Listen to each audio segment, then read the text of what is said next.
Yo, what's good, Group413 here back in the day, and today, guys, I am here to go over the clue list for all of the cars that are going to be released in the January DLC car pack. Now, if you guys remember, though, earlier in the month of December, there was actually a leak that revealed the cars for the January car list. However, though, not all of my guesses are going to be those. Some of the cars that I am going to be guessing are on those, but I don't think all the cars from that list are actually going to make it in to the brand new DLC, which is kind of good because there were some of the cars on the list that I was a little bit worrisome about. But anyway, though, let's go ahead and hop on into it. So up first, we have the clue. Sometimes the key is to just look all around you.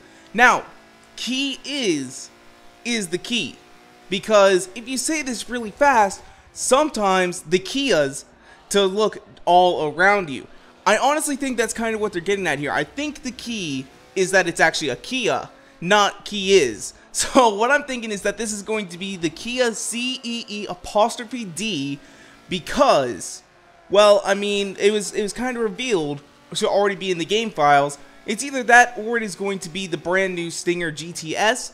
However, though, not entirely sure. There was a leak or a rumor or something like that that apparently a YouTuber got a copy of Forza Motorsport 7 and that car was in their copy, but not in any of the other copies.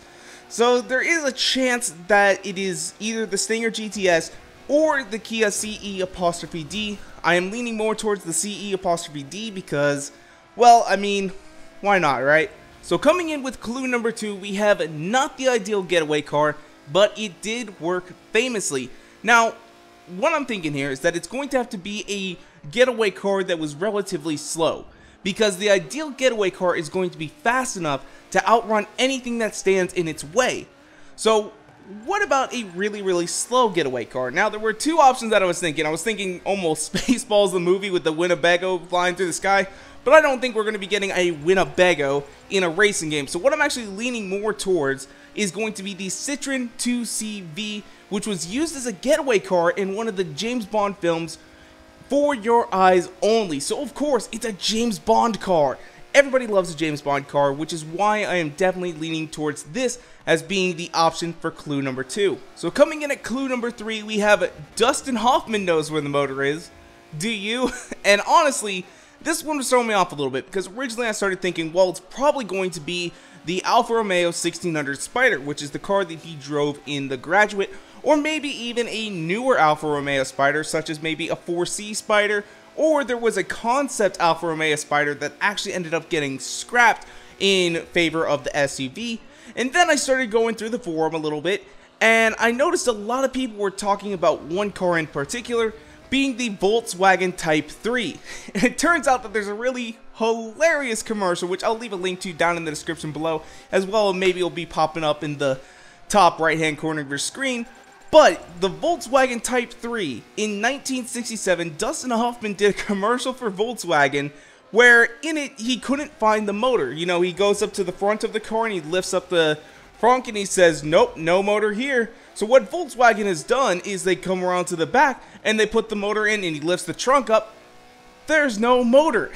Because what happened is Volkswagen with the Type 3 actually put the motor beneath another storage compartment. That way, you would have the maximum amount of storage possible. And like, the look on his face in the commercial is honestly just great, and says, oh, well, Dustin Hoffman might not know where the motor is, but go on down to your Volkswagen dealership and they'll be able to show you where it is. And it's like, oh my god, that is such a clever commercial. Why don't we get commercials like that nowadays? Oh, it was so good. It was so good. So that's what I'm leaning more towards, is going to be the Volkswagen Type 3. So with clue number 4, I am going to be stretching it just a little bit, because the clue is quite confusing, and it reads, I'm happy each inner member shares a factor with either the first or the last member. Exclusivity adds value and makes it even more special. So I'm reading this clue, I'm like, what the heck does that mean? I have no clue if this is a quote, how it pertains to cars. It is just really weird. But there was one thing I did notice, because like in Forza Horizon 3, there was a clue that made almost no sense. But if you start looking in the clue at different things, we actually saw in Horizon 3 that the VXR was revealed through each of the letters in its name. So essentially, it was like very xenophobic race car or something like that. It was crazy. It was a stupid code that not a lot of people got. But I noticed VXR.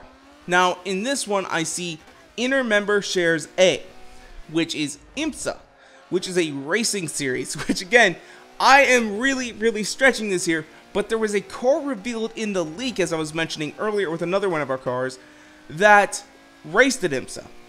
And this car was the 1983 number 44 Jaguar XJR5, which is also quite exclusive as it only raced from 1983 to halfway through 1985, because Jaguar introduced this car as just sort of saying, hey, we're coming back to racing, and we want to make sure that we're good enough to compete. And then midway through the 1985 season, they released the Jaguar XJR6, which basically put a downfall to the XJR5.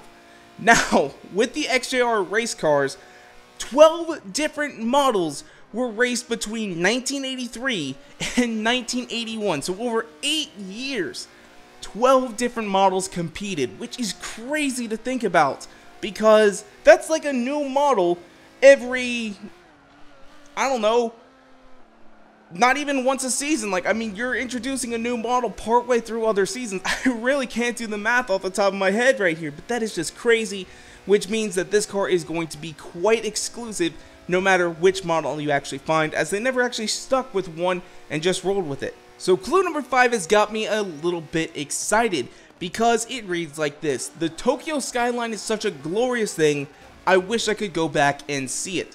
This clue makes me think in general that it is going to be a Japanese car, but of course the word skyline leads us to believe that it was going to be a Nissan Skyline. But we already have so many. We've got the R31, 32, 33, 34, 35. Then we've got different varieties on all of those. We've got the R34 GTR LM. Actually, no, that's an R33 I think that we actually have. I don't know, guys. I'm not doing a little bit of digging, but I did do a little bit of digging for this, and I found that several years ago, Johniwanna actually visited Japan for a Heavy Metal Affliction article. And doing this, he was interviewing a Forza Motorsport player about his R32 and R33 Skylines.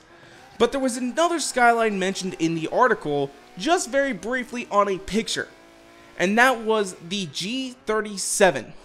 Now, some of you guys are looking at me like, Grr, the Infiniti G37 is not a Skyline, and that's where you're wrong, because in Japan and Australia, it was released as the Nissan Skyline G37, which is honestly crazy to think about. I didn't even realize that it was released as a Skyline. I thought it was released actually as a Silvia. So that is something really cool to think about. As well, it could just be another Japanese car that's already been leaked to be in the game files, and that is going to be the 2016 Honda Civic GRC. So it's one of those, but I'm leaning more towards the G37 in my own opinion. But we already do have a couple of the Infiniti coupes. So we've got the G35, the Q60, and then I believe there's another concept that we actually have. So it'll be very interesting to see if they actually do give us another Infiniti coupe. So coming in at clue number 6, we have one thing it was not light on was the competition. So this leads me to believe, of course, it's probably going to end up being a race car, and second of all, it's going to be relatively heavy compared to other cars in its class, which leads me to believe that it is going to be the Lexus RCF GT race car, because this car has been leaked back in December to be coming into the game. And of course, many people have complained that the RCF is one of the heaviest cars in its class. It has plenty of power, but it is still just a little bit too heavy. And it hasn't been doing too bad in GT3. So, of course, that is going to be a pretty good choice for this car. It's a race car, it's a Lexus, which, because of that, it does fall in the category that, you know, Forza can actually bring this car into the game. And I'm really dang excited about it because I love the Lexus RCF. So finally coming in at clue number 7, we have a wise man once said, anything worth doing is worth overdoing.